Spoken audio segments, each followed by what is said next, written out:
नमस्ते जी, नमस्ते। नमस्ते, सभी को सादर नमस्ते।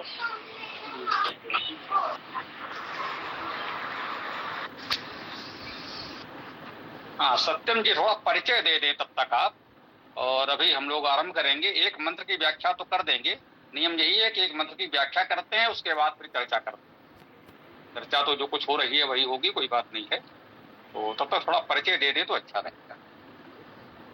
सभी को जय श्री राम। मेरा नाम सत्यम है और अभी मैं विद्यार्थी हूँ और कंपटीशन की तैयारी कर रहा हूँ।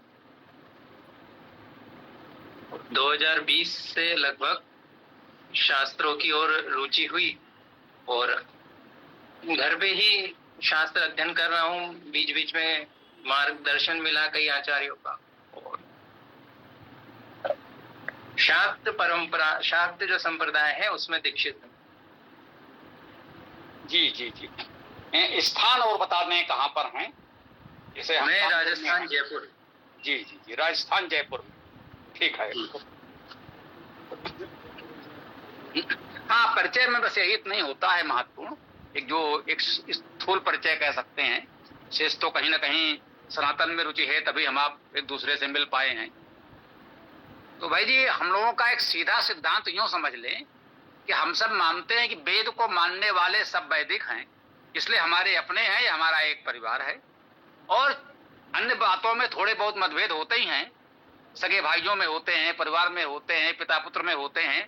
संसार में ऐसे कोई दो लोग नहीं हो सकते जिनमें कोई मतभेद ना हो।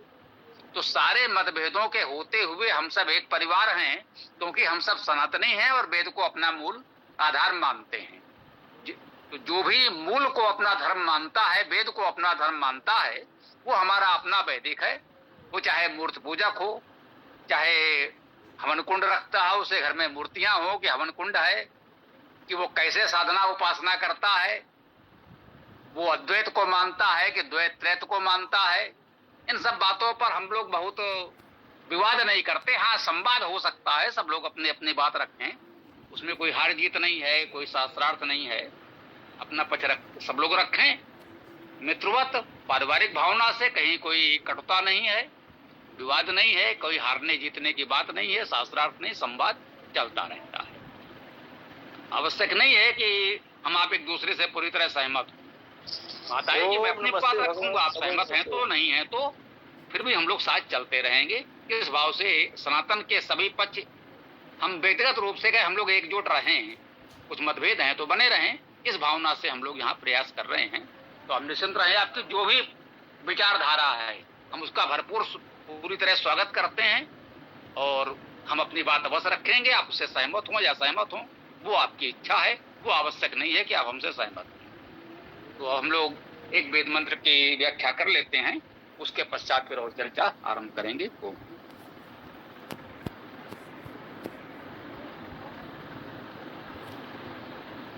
आपने बहुत सुंदर बात की, थोड़ा सा मैं जोड़ देता हूँ कि हम लोग ऐसा मानते हैं कि हम जितने भी वेद पाठी हैं, वेद का प्रचार प्रसार करने में जुटे हैं तो अपनी जगह है, लेकिन हम जो भी वेद का पठन पाठन करते हैं, हम सब एक परिवार हैं, एक सनातनी।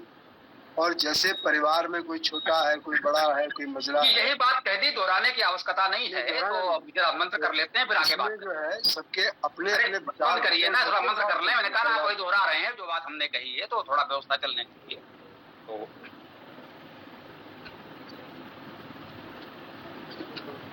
ओम थम ब्रह्म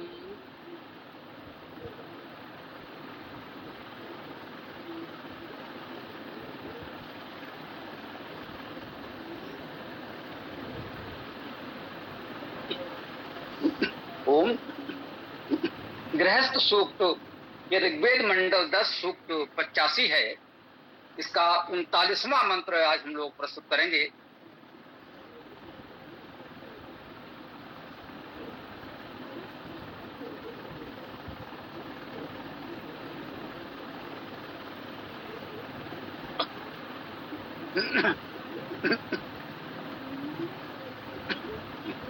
ओम पुनः पत्नीम अग्नि अदात आयुषा सह वर्चसा दीर्घायु अस्या यह पति जीवती सरदा सतम।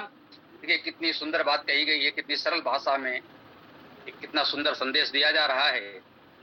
पुनः फिर पत्नी, पत्नी को, देखिए इतने सरल शब्द हैं जिनका कोई और अर्थ करने की आवश्यकता नहीं है, तो बहुत व्याकरण के विस्तार में नहीं जा रहे हैं। ये हम लोग वेदायन पुस्तक से पढ़ रहे हैं, जो नए लोगों की जानकारी हो जाए। तो वेदायन हम लोगों की पुस्तक है, इसमें चारों वेदों के प्रथम और अंतिम सूक्तों सहित कह सकते हैं कुल 81 सूक्त और 431 मंत्र इसमें संकलित किए गए हैं। और उसी वेदांत पुस्तक से हम लोग ये गृहस्थ सूक्त पढ़ रहे हैं, जिसका 39वां मंत्र अभी हम प्रस्तुत कर रहे हैं। तो इस वेदायन में प्रत्येक शब्द का व्याकरण संबंधित महत्वपूर्ण बात दी गई है। इसे उपसर्ग धातु मुख्य रूप से दिया गया है, वो अव्यय सर्वनाम संख्या आदि क्या है वो भी बताया गया है। तो जहां आवश्यकता जिसको हो वो वेदांत पुस्तक में देख सकता है। अधिकांश लोगों के पास पुस्तक है, जिनके पास नहीं है चाहेंगे तो मंगा भी सकते हैं, अन्यथा चर्चा तो हम लोग कर ही सकते हैं। जो कठिन थोड़ा महत्वपूर्ण शब्द होते हैं तो उनका हम बता भी देते हैं, इतने सरल शब्दों में व्याकरण बताने की आवश्यकता नहीं है। देखिए विशेष में कह रहे हैं पुनः पत्नी, पुनः पत्नी को, पत्नी द्वितीय विभक्त एक वचन कर्मकारक है, तो पुनः पत्नी को अग्नि, देखिए अग्नि प्रथमा विभक्त कर्ता कारक एक वचन, तो करेगा तो अग्नि ही, अग्नि ने कह लीजिए। अग्नि ने पुनः पत्नी को अदात अर्थात दिया, अदात भूतकालिक क्रिया है। अग्नि ने पुनः पत्नी को दिया, ठीक। देने वाला कौन है? अग्नि। क्या दे रहा है? पत्नी दे रहा है। अग्नि जो है वो पत्नी को दे रहा है, पुनः दे रहा है। अदात दिया, आयुषा अर्थात आयु के साथ, भाई आयु के साथ पत्नी को दे रहे हैं, भाई जिस आयु में भी वो है वो भी उसकी आयु है। इसका व्यवहारिक अर्थ मुझे ऐसा लगता है, आयुषा का अर्थ है कि दीर्घायु की शुभकामना के साथ। बाकी तो जब पत्नी को दे रहे हैं उस समय वो जिस भी आयु में है उस आयु के साथ तो दे ही रहे हैं। मुझे लगता है यहाँ पर ये भावार्थ हम ग्रहण कर सकते हैं कि वो दीर्घायु की शुभकामना के साथ दे रहे हैं। सह वर्चसा, वर्चस के साथ, आयुषा भी तृतीया विभक्त करण कारक एक वचन है और वर्चसा भी तृतीया विभक्ति करण कारक एक वचन है। अर्थात आयु के साथ और वर्चसा, वर्चस के साथ। वर्चस का अर्थ प्रकाश है, वर्च धातु का अर्थ प्रकाश करना होता है, प्रकाश होना होता है, वर्च धातु है इसमें। ये वर्चस शब्द तो प्रचलित है लेकिन उसका अर्थ लोग उतना नहीं जानते हैं, तो मुझे लगा कि थोड़ा बता दें। तो वर्च धातु है, इसका अर्थ ही है प्रकाशित होना। तो वर्चसा अर्थात प्रकाश के साथ, आयु के साथ और प्रकाश के साथ अग्नि ने पुनः पत्नी को दिया, ठीक। अग्नि का क्या अर्थ है? अग्नि शब्द अग्नि धातु से बना है, इसका अर्थ है गति करना,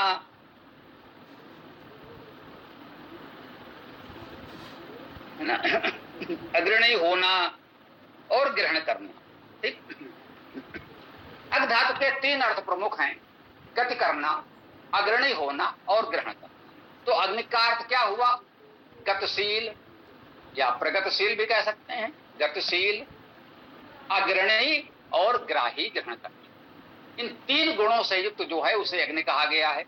वेद में अग्नि मुख्य रूप से तो परमेश्वर को ही कहा गया है।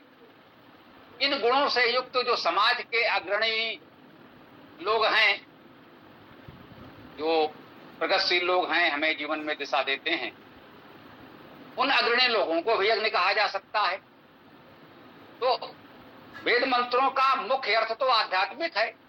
आध्यात्मिक अर्थ में तो अग्नि से परमात्मा ही ग्रहण किया जाएगा, परंतु वेद मंत्रों के बहुत प्रकार से भावार्थ ग्रहण किए जाते हैं।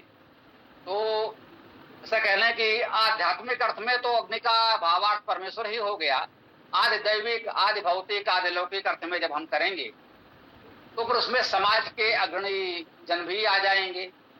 कह सकते हैं जो भौतिक अग्नि हम जलाते हैं उसको भी ग्रहण कर सकते हैं, अन्य भी जो भी भावार्थ हो सकें, लेकिन शब्दार्थ वही रहेगा, गतिशील, अग्रणी, ग्राही। अग्नि का शाब्दिक अर्थ यही रहेगा और मुख्य आध्यात्मिक अर्थ परमेश्वर परक करेंगे तो उसका अर्थ भावार्थ हम परमेश्वर से ग्रहण करेंगे, और लौकिक दृष्टि से आप समाज के अग्रणी और भौतिक दृष्टि से भौतिक अग्नि भी कर सकते हैं। तो कहते हैं अग्नि अर्थात अग्नि ने, अग्रणी प्रगतिशील ग्राही ने पुनः पत्नी अर्थात पत्नी को आयुषा से, आयु के साथ, वर्चसा प्रकाश के साथ, अदात अर्थात दिया। ठीक, आगे कहते हैं दीर्घायु, है ना, दीर्घायु, दीर्घायु वाला हो, लंबी आयु वाला हो, ये बहुत स्पष्ट शब्द है, अभी भी बोलते हैं। दीर्घायु अस्याह, अस्याह ये षष्ठी विभक्त एक वचन का पद है, स्त्रीलिंग में है, इसका अर्थात उस पत्नी का। ठीक है, दीर्घायु अस्या यह पति, अस्या अर्थात इसका, यह अर्थात जो पति, पति इसका जो पति है वो दीर्घायु। ठीक, एक शुभकामना ये दी जा रही है कि इसका पति दीर्घायु हो। जीवति शरदा सतम, जीवति जीवित रहता है, शरदा शरद, शतम 100, वह 100 शरद तक जीवित रहता है। इन शुभकामनाओं के साथ पत्नी को दिया जा रहा है। देने वाला कौन है? अग्नि है, वो अग्रणी है, प्रगतिशील है, ग्राही है। कह लीजिए कि यहाँ पर ये गुण, विवाह का प्रसंग है, ये गृहस्थ सूक्त है, विवाह सूक्त भी कहलाता है। तो सामान्यतः विवाह में ये मंत्र पढ़े जाते हैं। तो यदि मान लें कि विवाह का प्रसंग भी है, विवाह में विनियोग भी है, तो यहाँ पर अग्नि से परमेश्वर का अर्थ तो ग्रहण ही किया जा रहा है। उस पुरोहित को भी ग्रहण कर लेंगे जो विवाह संपन्न करा रहा है, और उसके माता पिता को ग्रहण करेंगे। असली अग्नि तो वही है जो वास्तव में अपनी पुत्री को किसी को दे रहा है पत्नी रूप में। अब देखिए, अग्नि शब्द का शाब्दिक अर्थ तो एक ही होगा, अग्रणी, प्रगतिशील, ग्राही, परंतु भावार्थ प्रसंग के अनुसार आप अलग अलग ले सकते हैं। उसमें किसी को कोई आपत्ति नहीं होनी चाहिए कि भाई इन्होंने ऐसा भावार्थ लिया, उन्होंने ये लिया, इन्होंने ये लिया। लेकिन वो जो शाब्दिक अर्थ है, धातुज अर्थ है, उससे बहुत अलग ना जाए, तो वो सभी भावार्थ हम लोग स्वीकार करते हैं। इसको कहते हैं अनंता वै वेदा, वेद का अर्थ विस्तार अनंत है। तो भावार्थ लोग अलग अलग करते हैं। भाष्यकारों के भावार्थ में इस प्रकार का थोड़ा बहुत अंतर मिलता है, तो उसको लेकर हमें कोई बहुत चिंतित होने की आवश्यकता नहीं है, विवाद की तो कोई आवश्यकता नहीं है। अपने अपने विचार के अनुसार आप ग्रहण करें।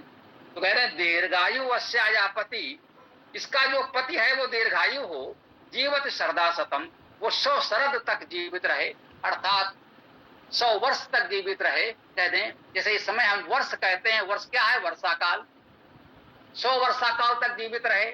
वेद में सामान्यता आता है शरदा शतम, 100 शरद काल तक जीवित रहे, अर्थात ऋतुओं से वर्ष की गणना की जाती रही है। ये वैदिक काल से है।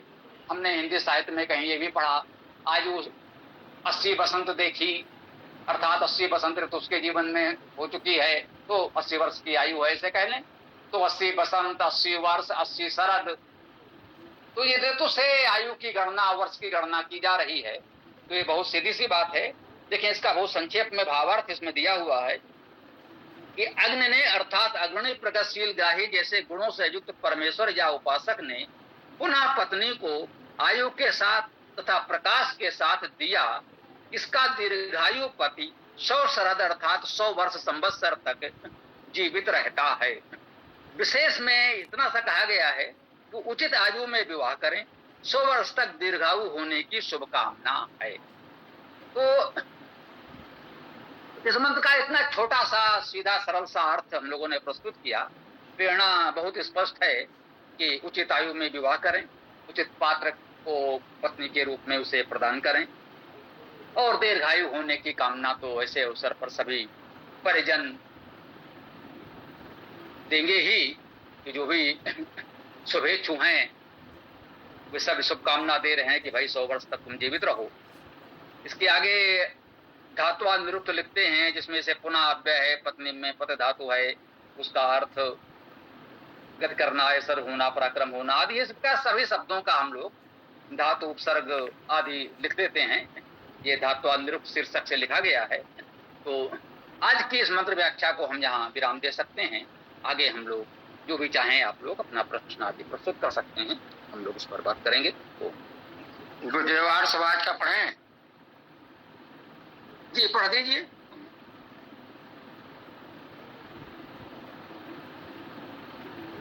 अग्नि, कन्या में विद्यमान अग्नि की ऊष्मा पुनः तब आयुषा, आयु वर्चसा, वर्चस के सह साथ पत्नी को पति को प्रदान करती है। अस्या, इसका, यह जो पति है, दीर्घायु लंबी आयु वाला होकर शरद ऋतुओं का शतम 100 जीवाति जीवे। भावार्थ है इसका, कन्या में विद्यमान ऊष्मा पुनः इस वधु को उसके पति को आयु और बल के साथ प्रदान करती है। इसका जो पति है वह लंबी आयु वाला होकर 100 शरद ऋतुओं तक जीवित रहे। धन्यवाद गुरुदेव। ये देखिए, अग्नि वहां कर्ता कारक एक वचन में था, तो अग्नि ने दिया, अग्नि या ददात जो भी है, तो अग्नि ने दिया, ये अर्थ स्पष्ट था। अब यहाँ अग्नि को उस कन्या में विद्यमान अग्नि कर दिया गया, तो ये थोड़ा सा जोड़ तोड़ है, न होता तो अच्छा था। शेष मुझे लगता है मूल अर्थ भावार्थ में कोई बहुत अंतर नहीं पड़ा। ठीक है, अलग अलग लोग करेंगे तो थोड़ा बहुत तो अंतर हो भी सकता है। व्याकरणाचार्य गंगा साहब शर्मा जी इसका अर्थ करते हैं, अग्नि ने आयु और तेज के साथ पत्नी पुनः पति को प्रदान की। उसका पति दीर्घ अवस्था वाला बनकर 100 वर्ष जी। धन्यवाद। देखिए, इन्होंने भी वही अर्थ किया है, कोई अंतर नहीं। जो छोटा सा सीधा सरल मंत्र है तो बहुत वो नहीं है। हाँ, इतना कहेंगे कि इन्होंने अग्नि ने सीधा सीधा अर्थ किया, जो अग्नि कर्ता कारक एक वचन प्रथमा विभक्त में है, तो अग्नि ने यही अर्थ हो सकता है, पुनः प्रदान किया। अब इसका एक भावार्थ आप लोग सोच सकते हैं कि पुनः प्रदान करने का भाव क्या है। भाई, एक बार तो दिया पति को, पुनः प्रदान किया, तो इससे आप पुनर्विवाह का संकेत भी मान सकते हैं। ये भी मान सकते हैं कि भाई पत्नी में यदि कहीं कोई नोक झोंक थोड़ी सी अनबन हो भी गई, तो दोनों परिवारों के, समाज के बड़े लोगों ने समझा बुझा कर दोनों को पुनः गृहस्थ जीवन में आगे बढ़ने की शुभकामनाएं दी, उनको फिर से मिला दिया, जोड़ दिया, चलो भाई फिर से तुम लोग साथ रहो। तो देश काल परिस्थिति के अनुसार इस तरह के भावार्थ किए जा सकते हैं। और मूल अर्थ तो बहुत सीधा सरल है, स्पष्ट है, उसमें तो कोई बहुत समस्या इसमें नहीं है, होने भी नहीं चाहिए।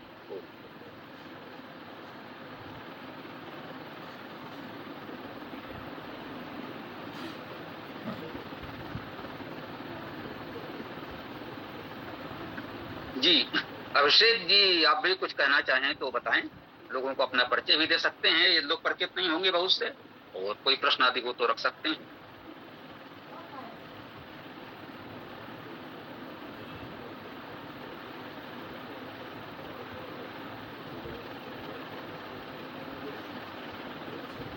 चलिए सत्यम जी आप बताएं। अभिषेक जी नहीं बोलना चाह रहे हैं, कोई बात नहीं, जब उनका मन होगा बोलेंगे।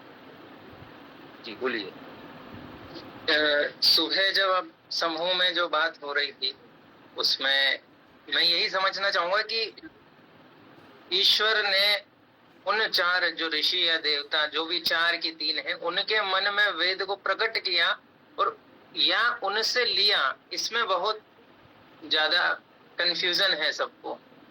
जैसा वो मेरे कह रहे थे एक भाई उसमें कि देखो यहाँ तो लिखा है कि इनके मन में प्रकट किया, दुदोह का अर्थ है, जबकि वहां दुदोह यानी तो सामान्य अर्थ यही लिया जा रहा है कि उनसे लिया जा रहा है। फिर मैंने छांदोग्य उपनिषद का भी दिया, उसमें भी निचोड़ कर रस निकाला जा रहा है उनसे।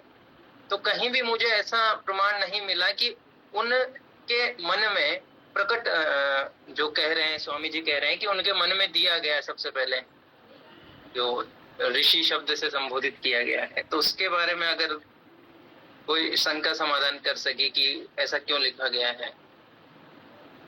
जी देखिए, किसी पुस्तक में किसी ने लिखा है तो हम तो यही कहेंगे कि ये उस लेखक का अपना विचार है, सबको अपने विचार व्यक्त करने का अधिकार है। अब रह गई बात हमारे मानने की, तो व्यक्तिगत रूप से हम, या मैं कह दूं इस गोष्ठी में जो लोग भी नियमित रूप से जुड़ रहे हैं, हम लोगों की भावना विचार यही है कि वेद ही हमारे लिए मूल आधार है, वही प्रमाण है, और वेद में जो कुछ कहा है हम उसे मानेंगे। अन्य लोग क्या लिख रहे हैं, क्या कह रहे हैं, वो उनके निजी विचार हैं, उन तक छोड़ दीजिए। वही तो हमने कहा कि सबके मत अलग अलग हो सकते हैं, लेकिन वेद को मानने वाले वैदिक हैं, इसलिए हम साथ। तो इस लेखक ने क्या लिख दिया है, उस लेखक के मन में क्या था, उसने क्यों और कैसे लिखा है, तो वो लेखक जाने। यदि वो लेखक आज उपलब्ध हो तो बता सकता है, या कोई उसका बहुत अनुयायी हो, वो समझ पाया हो कि नहीं भाई इस लेखक ने इस भाव से, इस प्रमाण से ऐसा लिखा है, तो वो बता सकता है, उसकी इच्छा है। तो हम तो वही मानेंगे जो हमारे पास प्रमाण आज उपलब्ध होगा। प्रमाण से आशय है, सबसे पहले तो वेद ही है। यदि वेद में कुछ कहा गया है तो वो तो परम प्रमाण है, फिर तो कोई प्रश्न नहीं उठता, हम सभी मान लेंगे। यदि वेद में ऐसा कुछ नहीं कहा गया है तो अन्य ग्रंथों में किसमें कहा गया है, फिर हम वैदिक साहित्य को प्राथमिकता देंगे। वैदिक साहित्य में नहीं मिला तो फिर अन्य ग्रंथों को, जिसको भी आप सम्मान करते हैं, उनसे भी देख सकते हैं। तो मुझे लगता है दिन भर जो मंथन हुआ, यदि आप उसमें से कुछ उदाहरण बोल दें यहाँ पर, जैसे आपने कहा दुदोह, बिल्कुल इसका अर्थ हुआ दुहा, दोहन किया। अब दोहन किया किनसे किया? सामान्यतः ये कहा जा रहा है कि अग्निवायु आदित्य से, है ना। तो वो जो संस्कृत में पद प्रयोग हुआ है, जैसा अभी मैंने कहा ना, अग्नि प्रथमा विभक्ति एक वचन में है तो उसका ये अर्थ होगा, ये द्वितीय विभक्ति में है तो ये अर्थ होगा। तो उस तरह से हम उसको अभी देख लेते हैं। जो भी इसमें उदाहरण दिया जा रहा है आप बताएं, उसका अर्थ कर दें। यदि किसी को कुछ और कहना होगा तो अपनी बात रखेगा, अन्यथा आपकी बात ठीक है। जी, मैं कहता हूँ इसके आगे। तो सबसे पहले मन में प्रश्न, सबसे पहले मनुस्मृति का अध्याय 1 और श्लोक जो 23वां है वो देखते हैं। मैं फोन में निकालता हूँ। नहीं, मनुस्मृति के अलावा क्या वेद में या ब्राह्मण ग्रंथों में कुछ है, वो मुझे लगता है मेरे भावना के अनुसार वो अधिक प्रामाणिक है। वैसे जिसको जो मानना हो माने, हम कोई बात थोपते नहीं है। ब्राह्मण ग्रंथों में लगता है मुझे, तो ब्राह्मण ग्रंथ में शतपथ ब्राह्मण ही देख लेते हैं, जो स्वामी जी ने भी वहां पर प्रमाण के रूप में लिखा है कि देखो शतपथ ब्राह्मण में ये लिखा है। मैं दिखाऊं कैसे उसको? वो स्क्रीन शेयर कर सकते हो?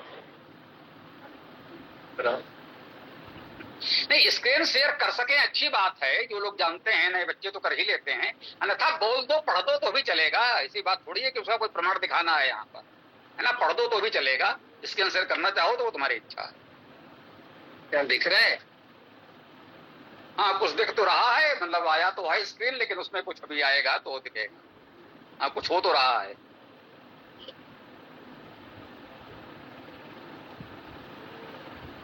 अरे ये मैंने शतपथ का अभी ये दिख रहा है क्या? हाँ, कुछ दिख रहा है, बोलो। पढ़ के भी सुना देना। हाँ, देखिए ऐसा है, मैं देख के नहीं समझ पाऊंगा। मुझे जान लीजिए, हम लोग जो यहाँ पर अधिकांश लोग सेवानिवृत्त अवस्था में वरिष्ठ नागरिक हैं, तो वो आप बोलेंगे वही हमारे समझ में आएगा। ये सब तुम्हारी पीढ़ी के लिए ठीक है, ये हम लोगों के मतलब का नहीं है, लेकिन फिर भी कोई बात नहीं, पढ़ दो तो हम सुने।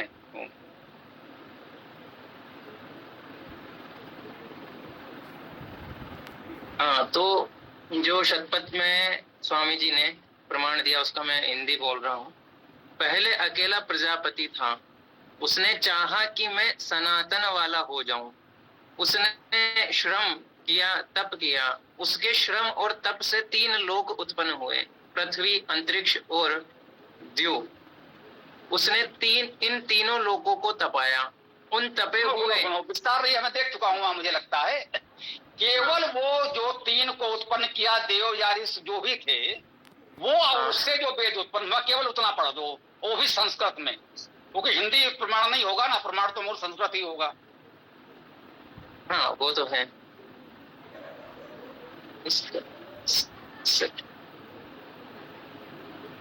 ये स्क्रीनशॉट भी साफ नहीं है, इसलिए नहीं, किसी भी प्रकार से पढ़ सकते हो, स्क्रीन को हटा दे तो पढ़ पाओगे? है कोई व्यवस्था तुम्हारे पास? हमें नहीं पता, क्योंकि हमको सुनाई पड़ेगा, वो हम समझ लेंगे, देखने पर हमारी बहुत रुचि नहीं। ठीक है।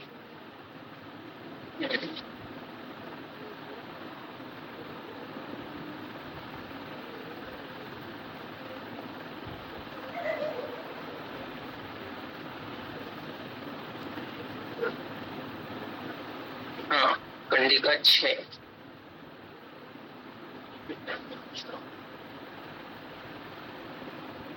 स भूयो श्राम्यत भूयो तप्यत भूय आत्मानं समत्पत् स आत्मन एवं त्रिलोका त्रिरमिमत पृथ्वी मन्तरिक्ष ऋक्षन् दिवमिति स खलु पादाभ्यामेव पृथ्वीं निर्मिमतोदरा दन्तरिक्षं मूर्धनो दिवं स तांस्त्रिलोकान् भ्यश्राम्यत् भयत्पत्स मत्पत्तेभ्यः श्रान्तेभ्यस्तप्तेभ्यः सन्तप्तेभ्यः स्त्रीन् देवान् निर्मिमतारग्नि वायुमादित्यमिति स खलु पृथिव्या एवाग्निं निर्मिमतान्तरिक्षाद्वायुन्दिव आदित्यं सा तास्त्रीन् देवान्भ्यश्राम्यद्भ्यतपत् संतप्तेभ्यः श्रान्तेभ्यस्तप्तेभ्यः सन्तप्तेभ्यः स्त्रीन् वेदान् निरमिमत ऋग्वेदम यजुर्वेदम सामवेदमिति। यहाँ तक उन्होंने 3 वेद उत्पन्न कर दिए, मतलब उनसे, देवताओं से। जी, ये स्पष्ट है इसमें कि उन्होंने कहा है वेदान निर्ममे, ऐसा कुछ पढ़ा आपने संभवतः, अर्थात वेदों को बनाया। ठीक, ये पढ़ा आपने, वेदान निर्ममे या ऐसा कोई पद जो भी है उसका सीधा कि उसने वेदों को बनाया, उन 3 देवों से बनाया। उसके लिए कोई पद इसमें है क्या लिखा हुआ है कि 3 देवों से बनाया, या ऐसा कुछ है क्या इसमें? स खलु पृथिव्याम एवाग्निम निर्मिमितान्तरिक्षाद्विन्दिव आदित्यम। अरे पृथ्वी छोड़ो भाई, वो देव और वेद वाली बात सीधे आओ। अच्छा हाँ, ये अग्नि ऋग्वेदम वायुर्यजुर्वेदमादित्य सामवेदम। ये अग्नि से ऋग्वेद और वायु से यजुर्वेद और आदित्य साम। एक मिनट रुको जरा, इसमें जरा पद देखो क्या पढ़ रहे हो। अग्नि है कि अग्निम है कि अग्निना है, क्या है? अग्नि है।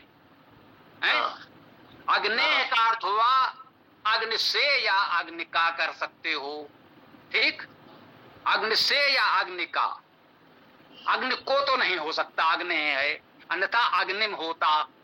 ये तो बहुत स्पष्ट है। देखिए, अब इतनी थोड़ी सी व्याकरण तो जाननी पड़ेगी, इतनी गंभीर चर्चा करेंगे तो। मैं कहता हूं कि आपको अष्टाध्यायी और महाभाष्य का विद्वान होना चाहिए, लेकिन साधारण सी व्याकरण तो आनी चाहिए। ठीक है ना? तो अग्नि है, ऋग्वेदा है, ठीक है ना? अग्नि है ऋग्वेदा, अर्थात अग्नि से ऋग्वेद। इतना तो स्पष्ट हो गया कि अग्नि से ऋग्वेद है, अग्नि को ऋग्वेद नहीं है, ये तो स्पष्ट हो गया। ओम, आगे बढ़ो। वायुर यजुर्वेद। हाँ, थोड़ा फिर ध्यान से देखो, जो तुमने बोला मुझे लगता उच्चारण में तो दोष नहीं है। वायुर है कि वायुर है? मैं बोलता हूँ, हाँ बोलो। अग्ने ऋग्वेदम वायोर यजुर्वेदम, इस तरीके से आया है। वायोर, इस तरीके ओ की मात्रा लगी हुई है। जी जी वही तो मैं कह रहा हूं। वायो यजुर्वेदम जी।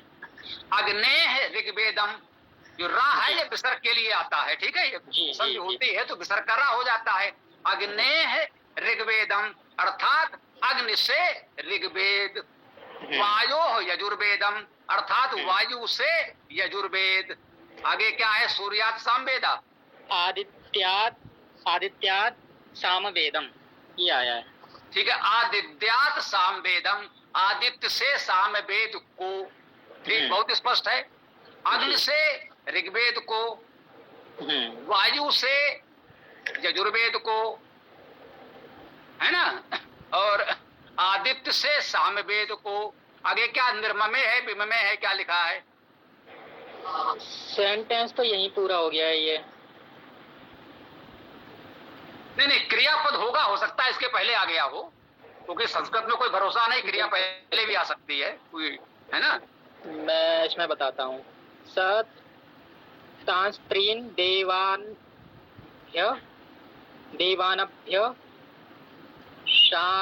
ये श्राम्य है या अभ्य है। श्राम्यादभ्यपत् संतप्तेभ्यः श्रान्तेभ्यस्तप्तेम्यः संतप्तेभ्यः त्रीन् वेदान निरम इति एक मिनट, वेदान्निर्मिमत ऋग्वेदम यजुर्वेदम सामवेदम इति, इस तरीके से आया। फिर उसके बाद अग्नेर ऋग्वेदम वायोर यजुर्वेदम आदित्यात सामवेदम, ये पूरा सेंटेंस बना था। ठीक, अब पूरी बात स्पष्ट हो गई है, कहीं कोई भ्रम नहीं रहा जी। सत्यम थोड़ा माइक बंद करो। हाँ विशाल तुम भी माइक बंद कर दो। हाँ देखिए बहुत स्पष्ट हो गया, जहां तक मुझे स्मरण हो रहा है, क्योंकि मैंने कहा ना, वो हम लोग इस आयु में पहुंच चुके हैं कि ये सब पुस्तकें हम लोगों ने बचपन में कब पढ़ के कहाँ छोड़ दी होंगी। अब वो तो हम लोगों को ध्यान होगा नहीं, इसलिए तुम्हें बताना पड़ता है। तो थोड़ा थोड़ा ध्यान आ रहा है ना। और समाज जो भी लिख रहा है, जो को थोड़ा बहुत मेरे स्मरण में आ रहा है, वो यही है। अग्नि है ऋग्वेदा, सूर्या सामवेदा, वायु यजुर्वेदा, कुछ ऐसा ही मेरी स्मृति में आ रहा था। तो जो अभी पढ़ा तुम लोगों ने, बात तो वही आई कि अग्नि से ऋग्वेद को, वायु से यजुर्वेद को, आदित्य से सामवेद को बनाया, क्रिया आई है बनाया, इनसे बनाया, ये कहा गया है। इनको दिया ऐसा नहीं कहा गया है। ये बात पूरी तरह स्पष्ट है, इसमें किसी भ्रम में पड़ने की आवश्यकता नहीं है। ये स्पष्ट कर दिया कि परमेश्वर ने इन तीनों से, ये तीन क्या है, उसके उपादान कारण या कुछ भी कह लीजिए, कि इनसे उसने इनकी रचना की। अब ये क्या है, देव हैं, ऋषि हैं, क्या है, इस पर जिनको चर्चा करनी हो करते रहें, उसका यहाँ कोई महत्व ही नहीं है मुझे लगता है। ये तो उसके निर्माण की सामग्री है मात्र। अग्नि से, वायु से, आदित्य से उसने वेदों को बनाया, तो ये तो अग्नि वायु आदित्य उसके निर्माण की सामग्री है। अब जो निर्माण की सामग्री है उसे आप ऋषि कहना चाहें, देव कहना चाहें, प्रकृति कहना चाहें, वो आपकी अपनी आस्था श्रद्धा पर निर्भर है, उस पर मैं कुछ नहीं कहूंगा, ठीक है ना। अब जहां तक देव होने की बात है, जो आर्य समाज ने ही हम लोगों को सिखाया है कि अग्निर्देवता, वायु देवता, आदित्य देवता, इंद्रो देवता, एक मंत्र है, यजुर्वेद में ही संभवता ये।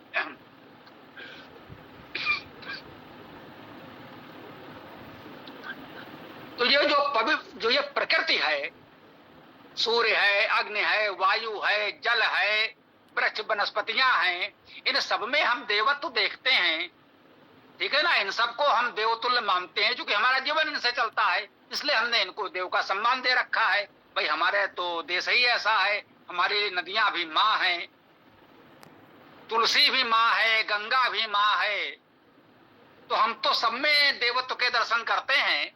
तो इसलिए यदि वो कहा जा रहा है कि अग्नि वायु आदित्य इनको यदि देव कहा गया और कहा गया इस देवत्व को आधार बनाकर इसी सामग्री से परमेश्वर ने वेद को बनाया, तो ये तो बहुत स्पष्ट बात है, इसमें तो कहीं किसी को कोई भ्रम होना ही नहीं चाहिए। जब किसी को भ्रम है तो अपने भ्रम का निवारण करे, अध्ययन करे, कुछ और प्रमाण खोजे। दिन भर जो चर्चा चल रही थी, जो समझिए कि बचपन से जब से हमने पढ़ा सत्यात प्रकाश आदि ये प्रकरण, तब से मेरे मन में है कि जितने प्रमाण ये संस्कृत में लिखते हैं, उसमें जैसे आपने भी ब्राह्मण ग्रंथ से पढ़ा या मनुस्मृति वाला भी पढ़ लो, उसमें भी वही है, अग्निवायु रवि भ्यस्तु। नाम तो तीन का लेते हैं, इंद्रवायु रवि भ्यस्तु। वहां रवि है, यहाँ आदित्य है, या कहीं सूर्य भी हो जाएगा, कोई बात नहीं। तो भैया अग्निवायु रवि भ्यस्तु, रवि है, सूर्य है, आदित्य है, जो भी है वो है। तीन लिखते हैं संस्कृत में, और भाषांतर करते समय, भाषा अनुवाद करते समय चार कर देते हैं। तो मैं कहता हूं ये बचपन से मैं देख रहा हूं भैया, क्या घपला है, क्या मिलावट है। तो इनका तो मुझे तभी से देखिए, मैं पुनः कहूंगा कि आज जो हम लोग वेद पर चर्चा कर रहे हैं, उसके लिए हम दयानंद जी और आर्य समाज के आभारी हैं। यदि उन्होंने वेद को निकाल कर इस तरह प्रचार प्रसार न किया होता तो वेद हम तक पहुंचते ही नहीं, हम वेद पर चर्चा नहीं कर रहे होते। उनके हम इसके लिए तो आभारी हैं, पूरी श्रद्धा है। लेकिन ऐसी बातें देखते ये प्रश्न मेरे मन में बचपन से उठ रहे हैं कि क्या घपला कर रखा है इन लोगों ने। मतलब कोई सिर पैर है ही नहीं कि आप कहां से उठा के क्या बता देते हैं। और इसीलिए मैं उन्हें अधकचरा आर्य समाजी कहता हूं। आर्य समाज के 10 नियम भी जानते नहीं, मानना तो दूर की बात है, अपने आप को आर्य समाज का ठेकेदार बने घूम रहे, यहाँ वहां विवाद करते रहते हैं। भाई यहाँ कहाँ लिखा है कि इन ऋषियों को दिया, इन देवों को दिया, देव है। हाँ, एक छोटी सी बात कह दूं, जो मेरा अपना मंतव्य है, संभवतः बात पूरी हो जाएगी। तो जो ये चर्चा हो रही थी देव हैं या ऋषि हैं, मेरा अपना विचार है, आप सहमत हो या सहमत हो, मेरा मानना है देव या ऋषि होने में कोई विवाद नहीं है, यदि वे मनुष्य हैं तो। जो मनुष्य है, हमने बताया है, जो नए लोग हैं उनके लिए थोड़ा दोहरा दूं कि वेद में जैसे आज सामान्य अर्थ में हम कहते हैं लोग हैं या मनुष्य कह लीजिए, उसके लिए वेद में शब्द प्रयोग हुआ है जन। जिनका भी जन्म हुआ है, जो जन्मे हैं, वे सबके सब वेद में जन हैं। और दूसरा शब्द दिया है मरुत, जो जन्मे हैं वो मरेंगे भी, इसलिए उनको मरुत भी कहा गया है। ठीक है, तो जो जन्मे हैं, जिनको मरना है, उनको वेद में जन कहा है या मरुत कहा है। लेकिन जब वो मननशील हो जाता है, कुछ विवेक से विचार करने लगता है, चिंतन मनन करने लगता है, तब उसे मनुष्य कहा जाता है, मनुर्भव। वेद कहता है मनु अर्थात मननशील बनो, मनुष्य बनो। तो जब वो मनन करने लगता है, चिंतन मनन करने लगेगा, तब उसे मनुष्य कहा जाएगा। और जब वो वेद का स्वाध्याय करता है गंभीरता से, कह सकते हैं एक स्तर पर वेद का विद्वान कहा जाने योग्य हो जाता है, तब उसे ऋषि कहते हैं। अग्नि ऋषि पौमाना पांचजन्या पुरोहिता, ये वेद मंत्र में आया है। वेद में अग्नि देवता भी है। ऋग्वेद का पहला सूक्त अग्नि सूक्त है, सामवेद का पहला सूक्त अग्नि सूक्त है। वेद में जाने कितने अग्नि सूक्त हैं, अर्थात उनमें देवता अग्नि लिखा है। लेकिन वेद मंत्र स्वयं कह रहा है अग्नि ऋषि पौमाना पांचजन्या पुरोहिता। वो अग्नि अर्थात अग्रणी व्यक्ति जब इतना अध्ययन स्वाध्याय चिंतन करेगा तो वो ऋषि भी हो जाएगा। ऋषि हो जाएगा तो जब उस विद्या को अपने जीवन में बहुत भली भांति अपना लेगा तो वो देव की श्रेणी में भी आ जाएगा। सतपथ ब्राह्मण में ही संभवतः ये वचन आया है, विद्वांसो वै देवा। तो ये उच्च स्तरीय विद्वान हो जाता है, उसको हम देव भी कहने लगते हैं। तो वही पहले जन है, मरुत है, फिर मनुष्य बनता है, ऋषि बनता है, देव बनता है। तो इसलिए ऋषि और देव होने में मुझे कोई समस्या नहीं है। वो ऋषि है तो चलेगा, देव है तो चलेगा। हाँ, जो लोग दोनों को बहुत अलग मान के चलते हैं, वो उनकी इच्छा है, वो अपना खोजबीन करते रहें, जो ठीक लगे वो माने। ये मेरी अपनी मान्यता है, आप मुझसे असहमत हो सकते हैं, आपको पूरा अधिकार है। इसलिए ऋषि और देव के विवाद में मैं नहीं पड़ा। मेरी जिज्ञासा ये थी कि तीन का ही उल्लेख आर्य समाज में जहां तक मुझे देखने को मिला है, क्या कहीं चारों का उल्लेख एक साथ आया भी है कि इन 4 ऋषियों को या 4 देवों को ये 4 वेद संहिताएं दी गई या उन्होंने प्राप्त की, जैसे भी कुछ हुआ, तो क्या 4 की बात कहीं आई है? तो अब तक निश्चिंत हुआ 3 ही आ रहा है, चौथे का तो पता ही नहीं चल रहा है। ओम।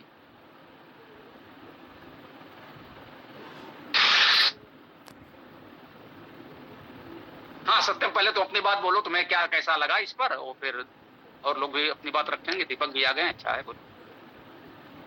जी बिल्कुल, ये तो स्पष्ट हुआ आज कि इनको दिया, इनसे लिया ही गया है, इनको दिया नहीं गया कहीं। और बाकी ये देवता हैं, ऋषि हैं, इस पे तो कभी जैसा जिसका मन हो वैसा मान सकते, इसमें कोई वो नहीं है। लेकिन जो मान्यता थी कि आदि काल में 4 ऋषि हुए, उनको ईश्वर ने वेद दिए, फिर वो फैलाए, तो ये मान्यता तो कम से कम ठीक हुई कि ऐसा नहीं हुआ था वहां।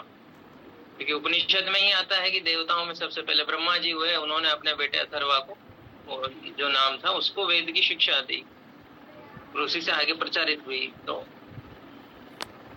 ये बाकी आगे को इसमें कहना कि बहुत ठीक बात कही। देखो, ईश्वर ने किसी को वेद दिया, ये मैंने इस गोष्ठी में इतने वर्षों में कभी नहीं बोला होगा, क्योंकि ये बात तो कहीं मुझे अब तक दिखाई नहीं पड़ी।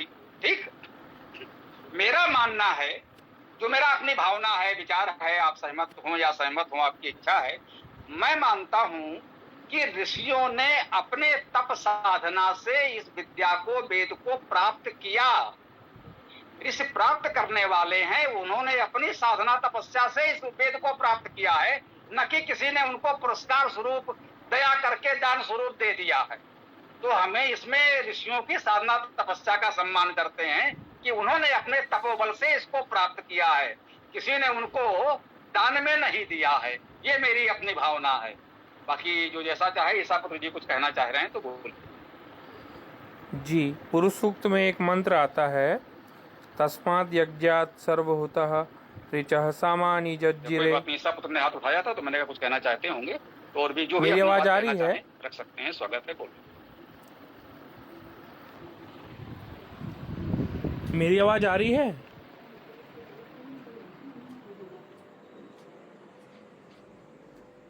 हेलो, मेरी आवाज आ रही है? जी जी, ये तो हम लोगों ने पढ़ा भी है, पुरुष सूक्त पूरा पढ़ चुके हैं। हाँ बिल्कुल आवाज आ रही है, ये पुरुष सूक्त तो हम लोग पूरा पढ़ भी चुके हैं। नहीं, हमको तो आवाज आ रही, समता तुमको नहीं सुनाई पड़ रही, ऐसा है क्या? जी, अब आ रही है। सुन पा रहे? जी, हाँ ठीक है। मैं ये कहना चाह रहा हूँ कि वेद की अंतःसाक्षी ये कह रही है कि वेद जो है परमात्मा से ही हुए हैं, तो वेद तो परमात्मा की वाणी है, इसमें तो किसी को कोई संशय नहीं है। ठीक है। और रही बात की चौथे वेद की, अथर्ववेद की, तो उसके लिए आज मैंने उदाहरण दिया था गोपद ब्राह्मण का, तो उसके विषय में क्या कहना चाहेंगे स्वामी जी आप?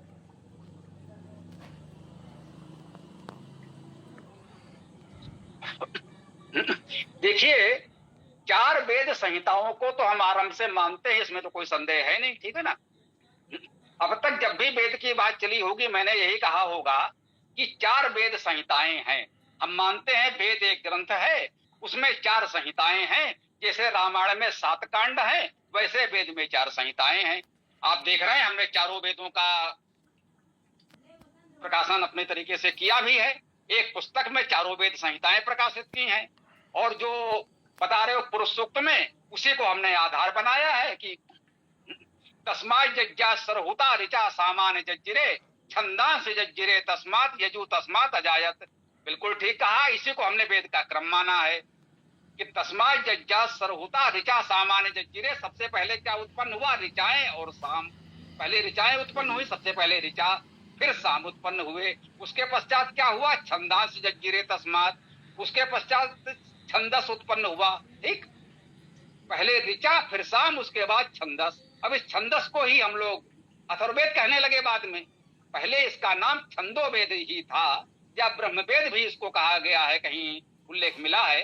अभी आप लोग खोजिएगा कि छंदोवेद ब्रह्मवेद कहाँ तक कहा गया है और कब इसको अथर्ववेद कहा जाने लगा, ये खोजना आपका कार्य है। मैं इस समय उससे कोई प्रमाण नहीं दे पाऊंगा कि कहीं हमने पढ़ा है। मैं ही कह सकता हूँ कि पुरुष सूक्त में तो कहा गया छंदांस जज्जिरे तस्मात्। उससे ये छंदोवेद या ब्रह्मवेद या अथर्ववेद उत्पन्न हुआ, और सबसे अंत में यजु तस्मात् अजायत। यजुर्वेद सबसे अंत में उत्पन्न हुआ। वो स्पष्ट बता रहा है, ये क्रम ये है, इस क्रम से यजुर्वेद अंत में है। जो विशाल कह रहे थे कि एक बार इस पर चर्चा करेंगे, वेदों का क्रम क्या है, तो वेदों का यही क्रम है, और ये हमने ऋग्वेद के पुरुष सूक्त से लिया है। ऋग्वेद पहली संहिता है, और वो स्पष्ट बता रही, पहले ऋचाएं अर्थात ऋग्वेद, उसके पश्चात साम, उसके पश्चात छंदांश अथर्ववेद, और सबसे अंत में यजुर्वेद, तस्मात् यजुर्वेद, सबसे अंत में यजुर्वेद उत्पन्न हुआ। क्योंकि यजुर्वेद सबसे अंत में है इसलिए उसे वेदांत कहा जाता है। जो यजुर्वेद का भी अंतिम भाग है, उस कह सकते हैं यजुर्वेद के अंतिम अध्याय 40वें अध्याय को वेदांत कहा जाता है, और उसको ईशोपनिषद के नाम से बहुत प्रचारित किया गया है। हम लोग उसे अपनी भावना के अनुसार ओम स्तुति भी कहते हैं, लेकिन वो यजुर्वेद का 40वां अध्याय है, इसमें किसी को कोई संदेह नहीं है। तो वेद का अंतिम अध्याय, अंतिम भाग होने के कारण वो वेदांत कहलाता है। वेदांत के नाम पर जितना विस्तार आपको दिखता है, सबका मूल ये यजुर्वेद का अंतिम अध्याय है, जिसे ईशोपनिषद, ईशावास्योपनिषद के नाम से प्रचारित किया गया है। और उपनिषद के मानने वाले जितने भी हैं, गीता प्रेस गोरखपुर के प्रकाशन में मैंने देखा, ईशाद 9 उपनिषद के नाम से एक पुस्तक बनाई है। एक पुस्तक में 9 उपनिषद दिए हैं और 2 उपनिषद बड़े बड़े अलग छापे हैं। तो ईशाद 9 उपनिषद की भूमिका में भी उन्होंने लिखा है कि ये जो ईशावास्योपनिषद है, ये मंत्र भाग की रचना होने के कारण विशेष महत्व रखती है, विशेष महत्वपूर्ण है। मंत्र भाग अर्थात संहिता में है। वेद में केवल ईशोपनिषद है, अन्य जो 9 या 10 उपनिषद हैं, देखिए मूल उपनिषद जो है वो 10 या 11 है। शंकराचार्य जी ने 10 उपनिषदों पर भाष्य किया है, इसलिए वही 10 उपनिषद हम सभी लोग प्रामाणिक मानते हैं। हाँ, शंकराचार्य जी ने कहीं 11वें एक उपनिषद का नामोल्लेख कर दिया है, तो कुछ लोग 11 भी मान लेते हैं। अब उतना विस्तार से मैंने शंकराचार्य को नहीं पढ़ा कि 11वें उपनिषद के विषय में उन्होंने क्या लिखा है। तो जो उपनिषद है वो 10 या 11 हैं, 12वां कोई उपनिषद नहीं है। एकदम मुझे ऐसे लोग मिले हैं जिनके पास 250 उपनिषदें हैं, और 250 के बाद, उस 250 के बाद भी गायत्री परिवार वाले श्री राम शर्मा ने एक प्रज्ञोपनिषद लिख डाला है, वो 250 से भी आगे बढ़ गया। तो इस तरह से कोई भी उपनिषद के नाम से एक अपने पोथी, एक पुस्तिका लिख सकता है, उस पर तो कोई रोक है नहीं। लेकिन मूल उपनिषद 10 या 11 हैं, उसमें ईशोपनिषद प्रथम है, और चूंकि वो वेद का भाग है इसलिए सर्वाधिक महत्वपूर्ण है। शिव संकल्प सूक्त को भी कुछ लोग शिव संकल्प उपनिषद भी कहते हैं। तो जो वेद का भाग है वो अधिक महत्वपूर्ण है, और ब्राह्मण आरण्यक उपनिषद में ये उपनिषद के भाग आए हैं, उसके पश्चात उनका स्थान है। और फिर लोक में कितने लोग बना लें, उसमें अल्लोपनिषद है, जो किसी ने अकबर को प्रसन्न करने के लिए कह सकते हैं कि राजा अकबर की चमचागिरी में लिख दिया होगा, चाटुकारिता में अल्लोपनिषद भी है। तो इन सबको हम उपनिषद का महत्व नहीं देते। तो ये स्पष्ट हो गया कि चारों वेदों का ये क्रम है, ये वेदांत है और ये व्यवस्था है हमारी, ठीक है ना। ओम। हाँ बोलो भाई दीपक जी, आप ही बोलो। ओम नमस्ते स्वामी जी, क्या मेरा आवाज क्लियर है? जी जी बोलिए। जैसे एक प्रमाण छांदोग्य उपनिषद में भी आता है, उसमें 4 वेद के विषय में है, उसमें ऋषि नहीं दिए हुए, सिर्फ वेद का नाम है छांदोग्य उपनिषद के।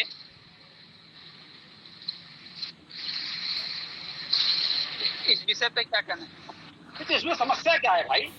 हम जब 4 वेद कहे ही रहे हैं, मान रहे हैं, तो वो कहाँ कहाँ आया है इसका कोई महत्व नहीं रह जाता। हम तो सीधे सीधे ऋग्वेद के पुरुषोक्त से 4 वेद मान रहे हैं ना, तो किसने कहा कितने लिखे हैं वो जाने। जी बिल्कुल।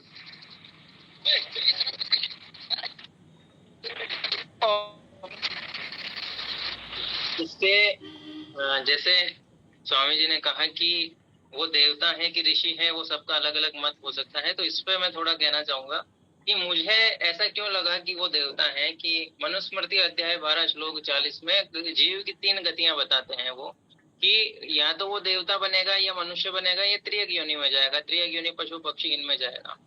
तो अगर हम कहें कि विद्वान को ही देवता कहते हैं और फिर जीव की गतियों में देवता को रखते हैं, तो कोई जन्म से ही विद्वान नहीं हो सकता। ऐसे ही महाभारत में कई जगह मिलता है कि जब पुण्य क्षीण हो जाते हैं तो देवता भी मनुष्य के रूप में जन्म लेता है, कर्म भोगने के लिए देवलोक से आता है और वापस पुण्य कमा के वापस देवलोक भी जा सकता है। तो ये देवलोक आना जाना तो कर्म बंधन है, मोक्ष हमारा परम लक्ष्य है, वो अलग विषय है। तो इसलिए मुझे कई बार देवता योनि भिन्न नजर आती है। ऐसे अमर कोश में भी अलग अलग देवताओं के नाम मिलते हैं, निरुक्त में भी 3 स्थान बताते हैं कि एक अंतरिक्षवासी है, एक पृथ्वीवासी है, एक ऐसा मिलता है, मेरे को याद नहीं आ रहा भी निरुक्त का, लेकिन अमर कोश में तो मिलता ही है। जी बिल्कुल ठीक कहा आपने।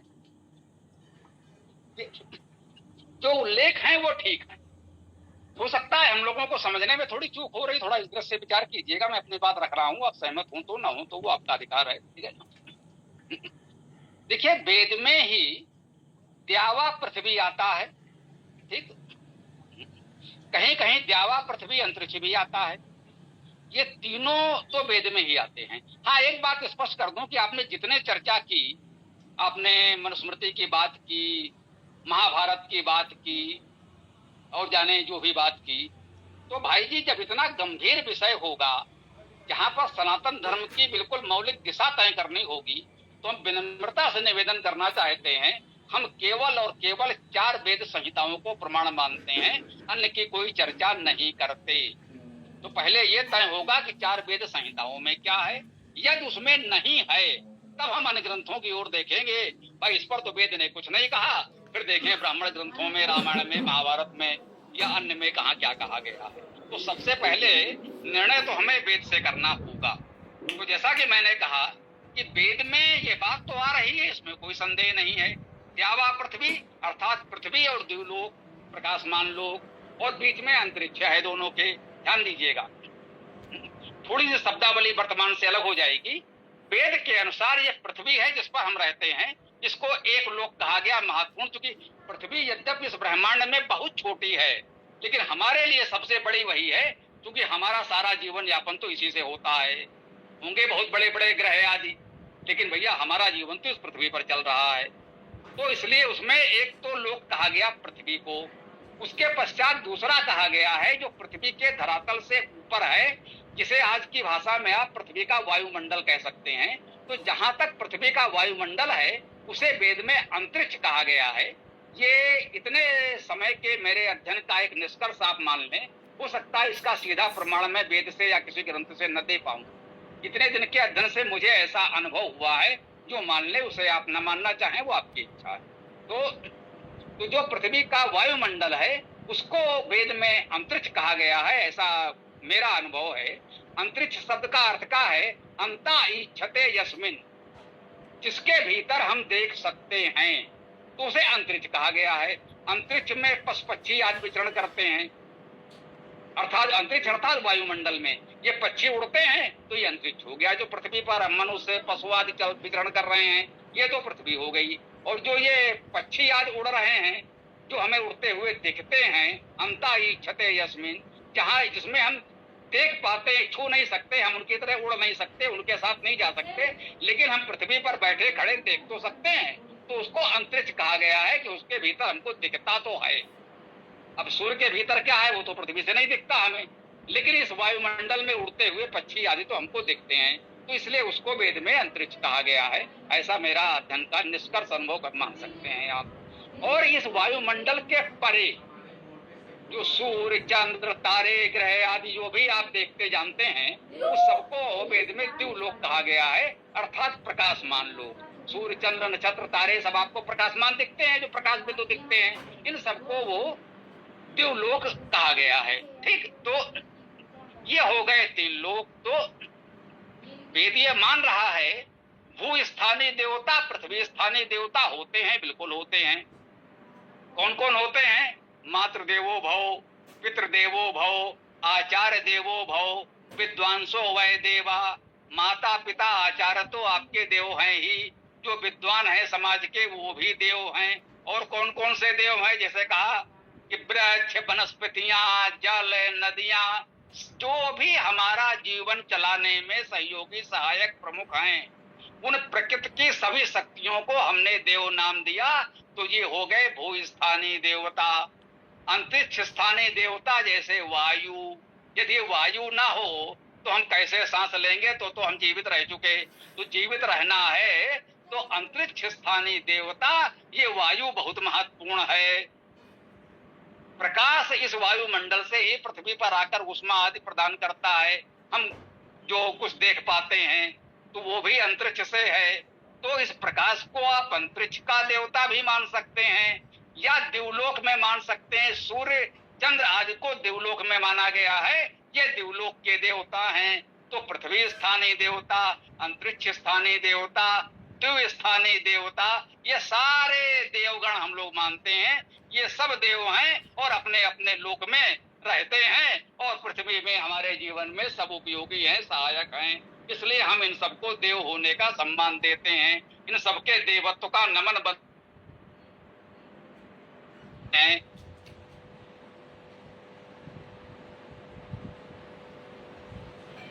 चाहिए जैसे नदियों को प्रदूषण होने से बचाएं, वायु को प्रदूषण से बचाएं, है ना, वृक्षों को बचाएं। तो ये हो गया इन देवों की पूजा, उनका संरक्षण, हम लोग इसी को पूजा मानते हैं। तो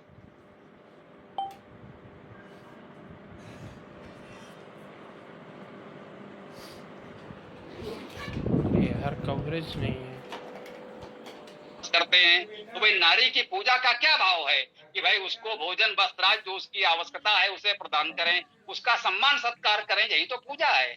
जो षोडशोपचार पूजन करते हैं, प्रतीक रूप में मूर्ति को रख लेते हैं और षोडशोपचार पूजन करते हैं, वो भी पुरुष सूक्त के मंत्रों से करते हैं। तो क्या कहते हैं, आसनम समर्पयामि, वस्त्रम समर्पयामि, पाद्यम समर्पयामि, नैवेद्यम समर्पयामि। उसे जीवन यापन की वस्तु में हम समर्पित ही तो कर रहे हैं। हमारे घर में कोई अतिथि विद्वान आया है, आचार्य आया है, तुम क्या करेंगे, उसके हाथ पैर धुलवाइए, पूछने के लिए अंगोछा तौलिया दीजिए, बैठने के लिए आसन दीजिए, उसे जल पिलाइए, भोजन कराइए, वस्त्र दान करिए, उसका सम्मान करिए। यही तो पूजा है। षोडशोपचार पूजन में हमको यही तो सिखाया जा रहा है। मुझे लगता है ये मूर्ति का षोडशोपचार पूजन एक तरह का प्रशिक्षण है। हमको बताया जाता है कि आपके बड़े हैं, जो आपके घर कोई अतिथि आए तो उसका ऐसे स्वागत सम्मान करना चाहिए। तो ये हम लोगों की भावना, इस तरह हमने इसको तीनों लोगों के देवता को समझा है। ओम।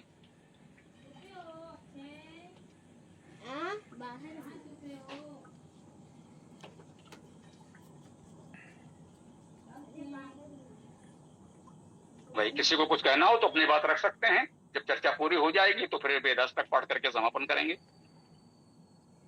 जी, मैं ये कह रहा था स्वामी जी कि वो गोपद ब्राह्मण में अंगिरस ऋषि का वर्णन भी आया था, ये कह रहा था।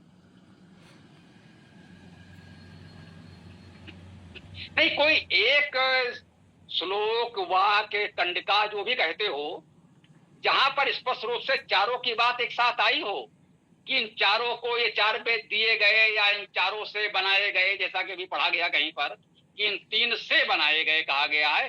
अग्नि ऋग्वेदा, अग्नि से ऋग्वेद, न कि अग्नि को ऋग्वेद। तो वो जो भी है, से है या को है, इन चारों का एक साथ उल्लेख हो तो उसको पढ़ दो, वास्तव में उपयोगी होगा। ये जिज्ञासा मुझे तो है। जी, कंडिका 6 में 3 का आया है और कंडिका 8 में अंगिरस ऋषि का आया है। मतलब एक साथ चार तो नहीं आए, ये स्पष्ट हो गया। कुल मिलाकर ऐसी कोई कंडिका, वाक्य, श्लोक नहीं मिल रहा है जहां पर चारों एक साथ आए हों कि इन चार ऋषियों को चार वेद दिए गए। तो ये तो स्पष्ट हुआ। हाँ विशाल बोलो। हाँ जी, उसमें जो जो चार वेदों के चार देवता बताए गए हैं वो तो अलग अलग ही बताए हैं, कंडिका 6 और कंडिका 8।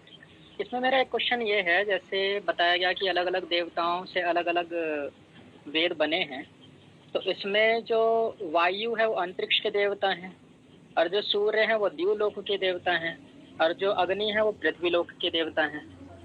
तो इसमें ये लोक कैसे अलग अलग लोक में अलग अलग वेद बने, इसका क्या अर्थ बनेगा फिर? नहीं भाई जी, क्या करके बताइए इसको। मतलब इनको इंसान माना गया है या फिर ये द्यूलोक के देवता बोले गए हैं? जी जी जी, देखिए इसका अर्थ बनेगा। जी बिल्कुल बताते हैं, बहुत स्पष्ट है, इसमें कोई भ्रम नहीं है, ठीक है ना। कुल मिलाकर सृष्टि एक है, ईश्वर एक है। ईश्वर की ये संपूर्ण सृष्टि कुल मिलाकर एक है। ईश्वर के लिए एक इकाई है। हमारे लिए वो बहुत दूर लगते होंगे, ईश्वर के लिए वो कितनी दूर है भाई? इसको आप ऐसे ही समझ लें कि भाई हर जिले का एक अधिकारी अलग, या हर राज्य का अधिकारी, मुख्यमंत्री आदि अलग। सब लोगों ने बैठकर राष्ट्र के लिए एक संरचना की, जिससे जो लेना है, जैसे कुछ हमें निर्माण आज करना हुआ तो हमने कहा भाई ये चीज उत्तराखंड में मिलती है, वहां से ले आए, ये चीज केरल में अच्छी मिलती है वहां से ले आए, ये हम गुजरात से ले आए, ये हम बंगाल से ले आए। तो जहां जहां से जिन वस्तुओं की हमें आवश्यकता हुई लाए और कुल मिलाकर एक रचना हमने बना डाली। ऐसा नहीं है कि सूर्यात सामवेदा, सामवेद सूर्य लोक में बना है, वो सूर्य में पढ़ा जाएगा। अरे भाई सूर्य लोक में उसे कौन पढ़ेगा भाई? इसका अर्थ ये हुआ कि सूर्य के या आदित्य के गुणों को लेकर के सामवेद रचा गया। सामवेद में उन गुणों की प्रधानता होनी चाहिए। पुरुष सूक्त को पढ़ो, चक्षो सूर्यो अजायत, ठीक है ना, चंद्रमा मनसो जाता। तो सारी बातें वहां कितने बढ़िया स्पष्ट कर दी गई हैं। तो यहाँ तो कोई भ्रम नहीं है ना। हम उनको कहाँ मनुष्य कह रहे हैं? अब ये अंतरिक्ष का, ये आकाश मंडल का सूर्य मनुष्य तो नहीं हो सकता। वायुमंडल में जो ये वायु है जिससे हम श्वास ले रहे हैं, ये मनुष्य तो नहीं हो सकता। ये तो प्रकृति के शक्तियां हैं जिनको हम देव कहते हैं। बिल्कुल ये हमारे देव हैं। इनका संरक्षण करेंगे उनके गुणों को लेकर के, अर्थात उनके विषय में जो वहां की जानकारी कह सकते हैं वो वेदों में आपको अच्छी तरह मिलेगी। पूरे अंतरिक्ष की मिलेगी, पूरे दिवलोक की मिलेगी, पूरे पृथ्वी की मिलेगी। सारी जानकारी आपको वेद में मिलेगी। उसका भाव ऐसा समझे, अग्नि ऋग्वेदा, अर्थात अग्नि की जो पृथ्वी लोक का देवता है, ये ऊर्जा की, शक्ति की आपको पूरी जानकारी ऋग्वेद में मिलनी चाहिए। उसका भाव मुझे लगता है इतना सा है, अनावश्यक लोग भ्रम पाले हैं।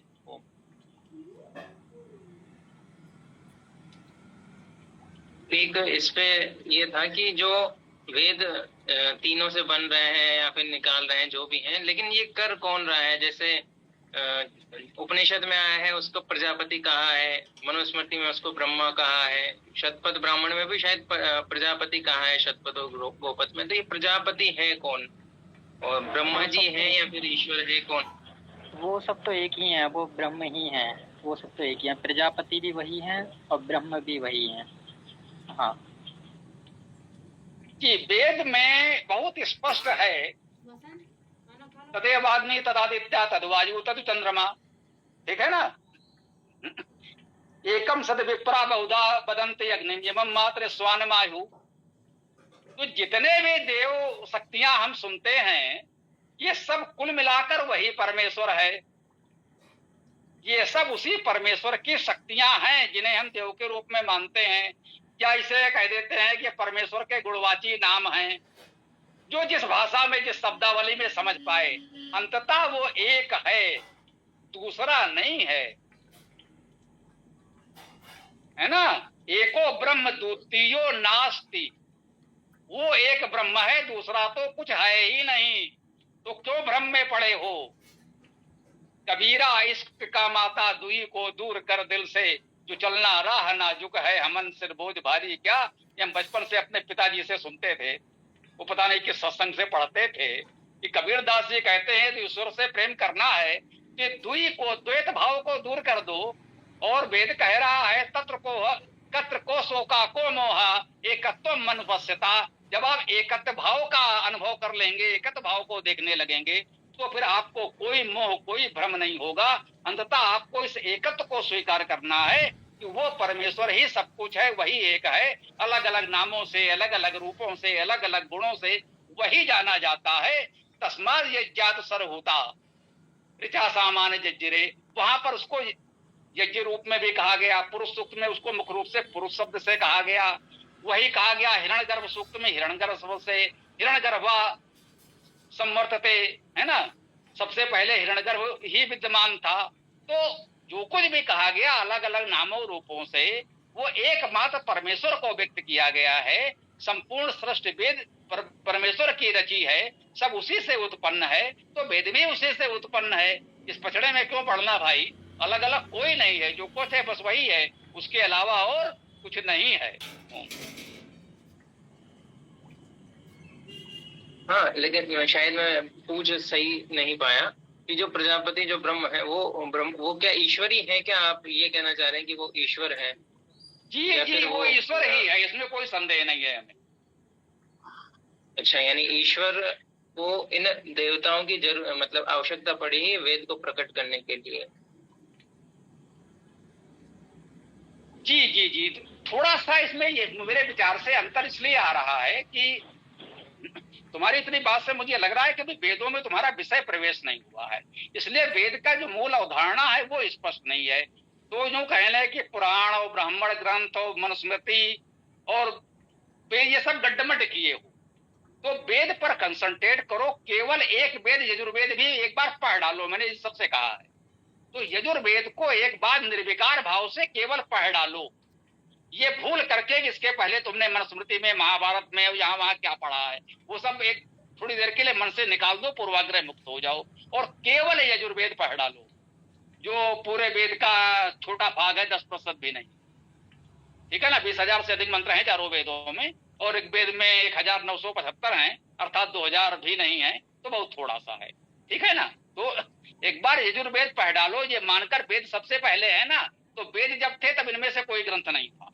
तो वेद को वेद की भाषा में समझो, इन ग्रंथों के पचड़े में न पढ़ो। मुसलमान कह रहे थे कि वेद पहली पुस्तक है, ठीक है, कुरान अंतिम संदेश है, तो कुरान के प्रकाश में वेद को पढ़ो। हमने कहा ना भैया, वेद पढ़ लो तो कुरान समझ में आ जाएगी, कुरान की रोशनी में वेद पढ़ना चाहोगे तो भ्रमित रहोगे। तो बाद के ग्रंथों से वेद को मत पढ़ो, पहले वेद पढ़ लो, तो वेद के प्रकाश में इन ग्रंथों को जब पढ़ोगे तब सही बात अपने आप समझ में आ जाएगी। ऐसा मेरा अपना अनुभव है।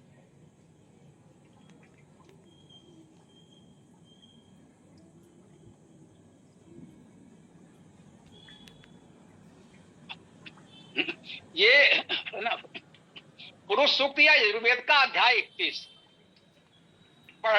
यजुर्वेद का अध्याय 30, 31, 32, इन तीन को पढ़ लो तो मुझे लगता है बहुत कुछ ये प्रसंग क्लियर हो जाएगा। ये जो भी प्रश्न चल रहे हैं ना, यजुर्वेद अध्याय 30, 31, 32 तीन पढ़ लो तो सैद्धांतिक और व्यवहारिक सबका उत्तर मिल जाना चाहिए। किसी का भाष्य प्रकाशन पढ़ लो, मैं ये नहीं कह रहा हूं कि मेरा वाला पढ़ो, कि दयानंद वाला पढ़ो, कि किसका पढ़ो। जिसका भाष्य तुम्हारी परंपरा में आता हो कि हम इस मध्य संप्रदाय संस्था में हैं, उसका भाष्य पढ़ लो इन तीन अध्यायों का, यजुर्वेद 30, 31, 32। इतने में बहुत कुछ समाधान मिल जाएगा। 40वां अध्याय तो है ही महत्वपूर्ण, अंतिम 40वां अध्याय 17 मंत्र है, वो तो पढ़ ही लेना, कोई बात।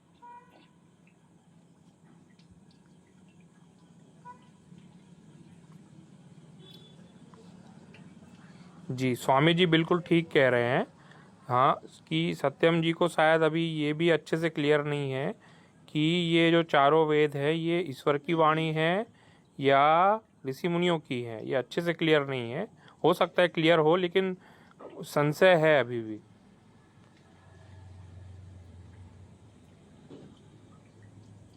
जी, अभी तो जुड़े हैं ना, कुछ दिन जुड़े रहे तो सब कुछ अपने आप क्लियर हो जाएगा। अभी जुड़े हैं बाजी तो सब कुछ नहीं हो जाएगा ना। जब बहुकाल करे सत्संगा तबई हो ये संशय भ्रम भंगा। तो यजुर्वेद पढ़ डालो और कुछ दिन इस वेद गोष्ठी में चर्चा करते रहो। यहाँ पर हम अपनी बात किसी पर थोपते नहीं है, कोई शास्त्रार्थ नहीं, कोई हार जीत नहीं, कोई अपनी बात थोपना नहीं। हमसे विपरीत आपके विचार हो सकते हैं, हम उसका भी स्वागत करते हैं, खुले मन से चर्चा करते हैं, तभी सत्य की प्राप्ति होती है। जो पहले से पूर्वाग्रह में बने हैं कि हम तो इस बाबा जी के चेले हैं, तो हमारे बाबा जी ने जो बताया है बस हमें वही मानना है, तो उससे केवल विवाद वितंडा हो सकता है, सत्य की प्राप्ति नहीं हो सकती। हाँ, कुछ कह रहे हैं सापुत्र, बताओ, फिर समापन कर लो, पाठ करके यही उचित होगा।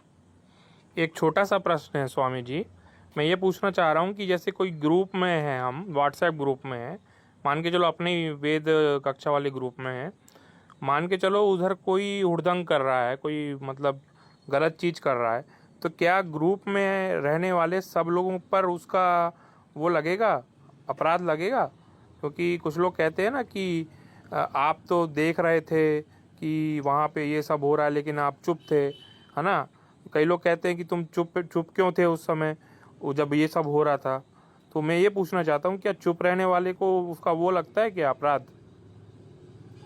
नहीं, ऐसा कुछ नहीं भैया, मैं भी ये तो नहीं कर सकता। दिन भर आज ही कितने सारे चर्चा हुई, अब सारे पोस्ट में पूरी पढ़ूं और उस पर उत्तर दूं, समाधान करूं, ये तो संभव नहीं है ना। इसलिए जब बहुत होता तो मैं कहता हूँ भैया आप शाम को आओ गोष्ठी में, तो हम बताएंगे। अब यहाँ मैं लिख करके तो सबका समाधान नहीं कर सकता। अब इसका अर्थ ये भी नहीं कि मैं दूसरों को अपनी बात न कहने दूं। तो जो कह रहा है उसके लिए वही उत्तरदायी है। आपका विधान भी यही कहता है, जो व्हाट्सएप ऐप है उसके नियम में भी यही है, सरकार के नियम में भी यही है, यदि किसी ने कोई अनुचित बात कही है तो उसका दोषी उसी को माना जाएगा, अन्य लोगों को नहीं माना जाएगा। बिल्कुल निश्चिंत रहें। तो अब मुझे लगता है कि वेदाष्टक का पाठ करके समापन कर लें तो यही उचित होगा।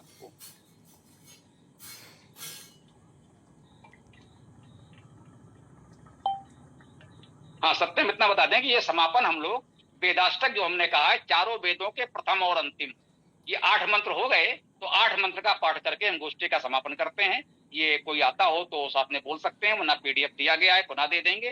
तो ये 8 मंत्र थोड़ा सा रख लो, पढ़ लिया करो, सभी लोगों से कहा है। तो विशाल आरंभ करोगे, पीडीएफ दिया था, शुरू करो ना। ये हम सब वरिष्ठ नागरिक करते हैं, तुम लोगों को करना चाहिए। बोलो। अभी तो नहीं कर पाऊंगा मैं। चलो भाई, फिर जैसे होता है करिए आप लोग। पहला मंत्र मैं पढ़ रहा हूँ।